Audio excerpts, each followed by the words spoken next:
Kaugnay ng balitang yan, makausap natin ang human rights lawyer at dating mambabata si Attorney Nery Colmenares. Magandang gabi po, Attorney Colmenares. Welcome back sa Arangkada Balita. Yes, magandang gabi rin Maan at sa lahat po ng viewers ninyo. Eto, una kong tanong, pugante na ngayon si Senador Ronald De La Rosa at pinaigting na rin yung manhunt operation sa kanya. Bilang abogado po ng mga biktima, ano yung reaksyon nila? Well, masaya kami na at least yung issue ng warrant of arrest naman ay medyo ginawang patas naman. Kasi napaka-espesyal ng trato kay Senator Bato de la Rosa, unlike yung ordinaryong Pilipino na pag may warrant of arrest basta-basta hulihin nila. Pero parang may special na trato kay Senator Bato de la Rosa. Mabuti na lang na nag-desisyon ng Korte Suprema na i-deny yung kanyang request for TRO.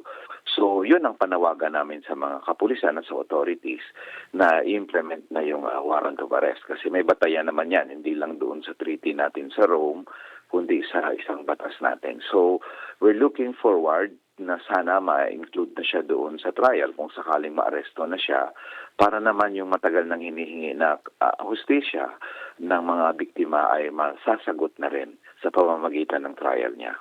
Makakapagpalala ba sa kaso ni Senador sa ICC, yung kaso niya doon, yung pagtatago naman niya dito sa Pilipinas? Well, sa kaso niya in particular, parang napaka-natural siguro na sabihin pwede kang tumakas. Pero pag humingi siya ng interim release, o kahit si President Duterte, maapektuhan yung request for interim release, especially on humanitarian grounds na hinihingi nila, dahil nakita ng ICC kung paano kalakas ang si President Duterte at ang mga subordinates niya like Senator Bato, na kaya siyang proteksyonan not just by anybody but even by the Senate.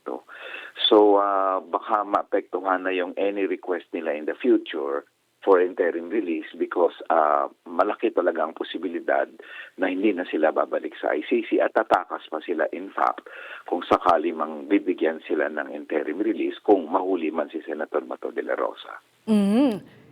Ngayong yung iba pang napangalanan din doon sa kaso nga ng crimes against humanity, halimbawa ni Senador Bongo. Ano na pong status doon, Attorney? Well, wala tayong kasi ang ICC very strict sila sa confidentiality. There are two kinds of warrants sa ICC. The one is, of course, yung in-announce nila yung public warrant. Pero meron sila sa ICC rules na secret warrant. Kasi ang kinakasuhan sa ICC, hindi ordinaryong tao.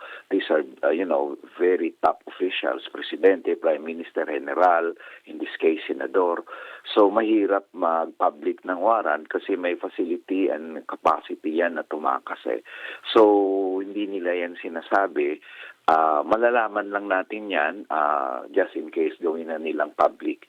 As in the case kay Senator Bato na kung saan sinabi ng ICC that they have actually issued a warrant of arrest for him. So, we will find out. Marami-rami ang nakalagay pa doon sa BCC, sa document containing the charges, not only Senator Bongo, but other top PNP officials nung panahon ni Duterte.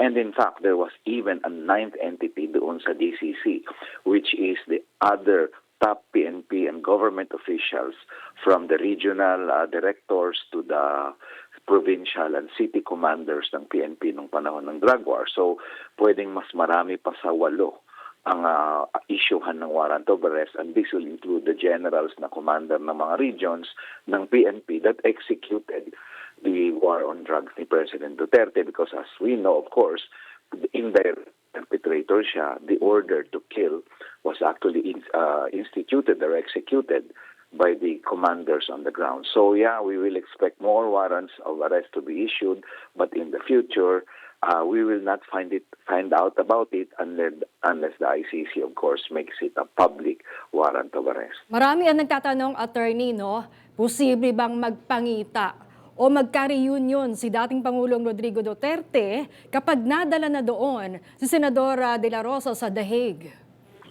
Well, posible yon kasi pag sa trial, they are required to be present sa trial. So, posibleng magkita sila doon. Of course, they have the option to go online, but it is possible na umattend sila in person during the trial at doon sila siguro malamang magkita-kita sa trial itself. Alright, maraming salamat Attorney Colmenares. Magandang gabi. Maraming salamat din, ma'am. Thank you.